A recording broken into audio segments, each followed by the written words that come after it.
আপনারা যারা DBT link করতে চাইছেন এবং আপনারা ভাবতেছেন যে আমরা কিভাবে ঘরে বসে আমাদের হাতে থাকা ফোনের মাধ্যমে আমরা ডিবিটি লিঙ্ক করব, তাহলে কিন্তু এই ভিডিওটা আপনাকে প্রথম থেকে শেষ পর্যন্ত দেখতে হবে। তো ডিবিটি লিঙ্ক করার জন্য আপনাদের ফোনের ক্রোম ব্রাউজারে যেতে হবে। ক্রোমকে এখানে সার্চ করতে হবে এনপিসিআই লেখার পরে প্রথমে যেই ওয়েবসাইটে চলে আসবে সেই ওয়েবসাইটে কিন্তু আপনারা ক্লিক করবেন। ক্লিক করার পরে কিন্তু আপনাদের সামনে এরকম একটা ইন্টারফেস চলে আসবে। এখানে আপনি 3 ডট দেখতে পাচ্ছেন, 3 ডটে ক্লিক করবেন।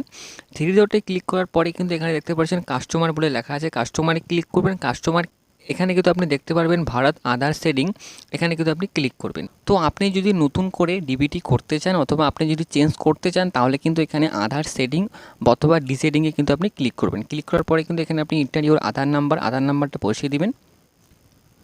বসিয়ে দেওয়ার পরে কিন্তু এখানে আপনি সিটিং অপশনে ক্লিক করবেন। সিটিং অপশনে ক্লিক করার পরে কিন্তু এখানে আপনাকে সেট করতে হবে যে আপনি কোন ব্যাংকের সঙ্গে লিঙ্ক করবেন। তো সেই ব্যাংকটা আপনি চুজ করে নিন।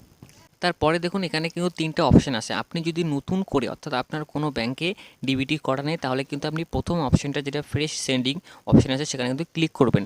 আপনার যদি ইতিমধ্যে একটি ব্যাংকে লিঙ্ক করা আছে সেটাকে চেঞ্জ করে আপনি নতুন করে ডিবিটি করতে চান, তাহলে কিন্তু 3rd নাম্বারের অপশনটা আপনি ক্লিক করবেন। তো আমার কোনো ব্যাংকে লিঙ্ক করা নেই, আমি নতুন করে করব, তো আমি এখানে ফ্রেশ সেটিংয়ে ক্লিক করব এবং অ্যাকাউন্ট নাম্বারটা আমাকে দিতে হবে। অ্যাকাউন্ট নাম্বার প্রথমে দেওয়ার পরে তারপর কনফার্ম করতে হবে এবং তারপরে কিন্তু এখানে আপনি টিক বক্সে ক্লিক করবেন। ক্লিক করার পরে কিন্তু এখানে যে ক্যাপচার কোডটা আছে সেই ক্যাপচার কোডটা আপনি দিয়ে দিবেন।